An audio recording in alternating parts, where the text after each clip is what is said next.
எதிர்க்கட்சித் தலைவர் உதயநிதி ஸ்டாலின் கைது செய்யப்பட்டிருந்த நிலையில் சென்னை உயர்நீதிமன்றத்தில் அவர்கள் அவசர மனு தாக்கல் செய்திருந்தார்கள். இந்த நிலையில் அந்த வழக்கின் விசாரணை தொடங்கப்பட்டிருப்பதை நாம் அண்மை செய்திகளாக பார்க்கிறோம். நண்பகல் இந்த வழக்கு விசாரணை ஏற்றுக்கொள்ளப்படும் என சொல்லப்பட்டிருந்த நிலையில் தற்போது இந்த வழக்கு விசாரணையானது தொடங்கியிருக்கிறது. 9 பிரிவுகளில் உதயநிதி ஸ்டாலின் மீது வழக்கு பதிவு செய்யப்பட்டு அவர் கைது செய்யப்பட்டு அழைத்து செல்லப்படக்கூடிய நிலையில் சென்னை உயர்நீதிமன்றத்தில் அவசர வழக்கு திமுக தரப்பிலிருந்து தாக்கல் செய்யப்பட்டிருந்தது. அந்த வழக்கின் விசாரணை தொடங்கப்பட்டிருப்பதை நாம் அண்மை செய்திகளாக பார்க்கிறோம்.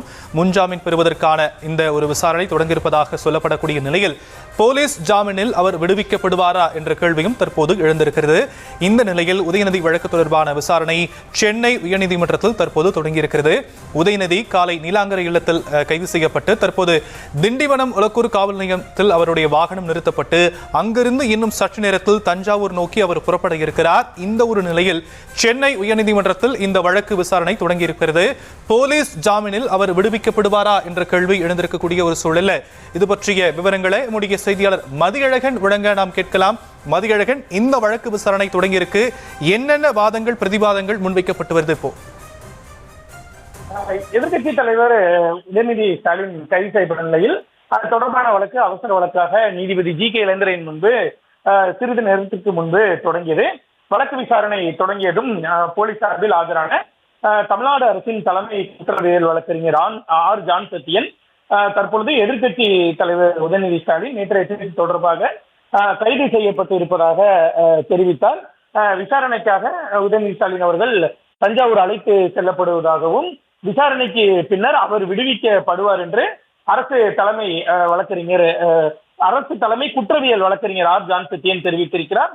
மேலும் அவரை ரிமாண்ட் செய்யும் எண்ணம் இல்லை, அதாவது கைது செய்யப்பட்ட ஒருவரை நீதிபதி முன்பு ஆஜர்படுத்தப்பட்டு அவரை சிறையில் அடைப்பது வழக்கம்.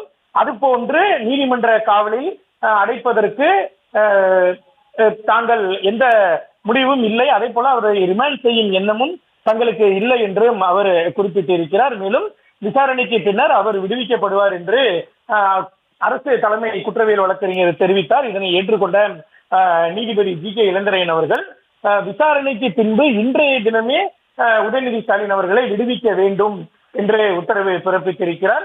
தமிழ்நாடு அரசு தலைமை குற்றவியல் வழக்கறிஞரை பொறுத்தவரைக்கும் விசாரணைக்கு பின்னர் உதயநிதி ஸ்டாலின் விடுவிக்கப்படுவார் என்றுதான் அவர் குறிப்பிட்டிருந்தார். அது இன்றைய தினமா நாளைய தினமா என்ற எந்த விவரங்களும் தெரிவிக்கப்படவில்லை. பொதுவாக ஒருவர் கைது செய்யப்படுகிறார் என்றால் அவர் 24 மணி நேரத்திற்குள் நீதிமன்றத்திலோ அல்லது நீதிபதியிடமோ ஆஜர்படுத்த வேண்டும். அதுவரைக்கும் அவர்களுக்கு கால அவகாசம் இருக்கிறது. கால அவகாசம் இருக்கக்கூடிய நிலையில் இன்றைய தினமே உதயநிதி ஸ்டாலின், அதாவது தமிழ்நாடு எதிர்க்கட்சி தலைவர் உதயநிதி ஸ்டாலினை விடுவிக்க வேண்டும் என காவல்துறைக்கு சென்னை உயர்நீதிமன்ற நீதிபதி ஜி.கே. இளந்திரையன் உத்தரவிட்டிருக்கிறார். இதுதான் நடந்தது.